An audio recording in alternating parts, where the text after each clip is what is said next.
So here's what I need you to do. Head to where those bandits live and wipe them out, plain and simple.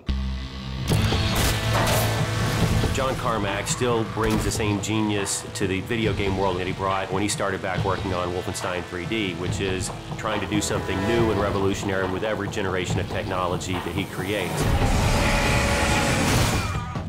We invented the genre. We like to think we perfected it. We strive hard to make that experience. It's what we like to play as players. We can make a first-person shooter and we can have gunplay, and we've done that before. But again, we're pushing the boundaries. We want to add something unique that we haven't done before.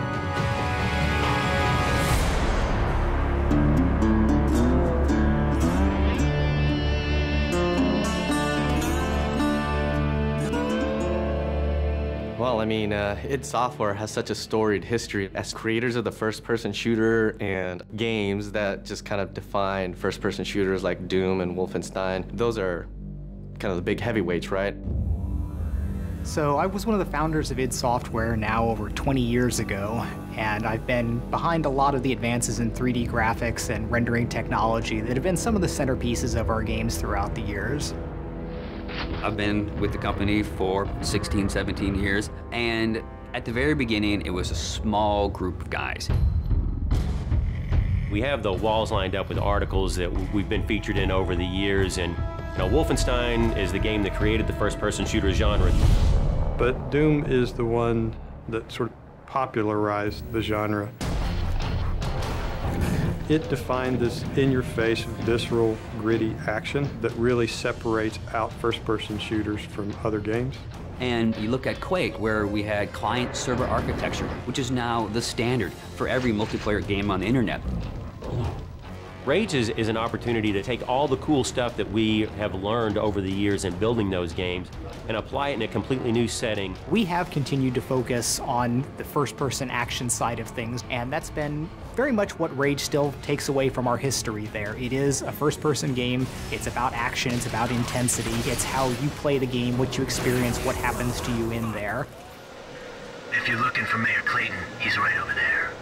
When John Carmack was coming up with id Tech 5, one of the things we wanted to make sure we did is give people something new. This is the first game that is going to use and fully explore the capabilities of John Carmack's id Tech 5. The work that he does, the technology he creates, is just something that you wouldn't see elsewhere. And so a lot of it was just, how do we make something fun with this cool tech? So the cornerstone of id Tech 5 is our Mega Texture technology. It gives us the ability to tweak every single pixel that you see in the world. Unique texturing is what id Tech 5 is all about, and we have some awesome artists that are able to actually exploit that and put all that detail into the world. The human eye can easily notice repetition in objects and in textures, and if you have a unique environment, that simply doesn't exist. And at any given point, the whole environment has this unique feel and this unique look to it. So you're not running through the same space corridors for 20 hours in Rage. We're all a little safer because of that. With the advancements in the physics technology and the navigation systems, we're able to combine this sort of unique gameplay where we're bringing in vehicle combat and first-person interactions into one game environment.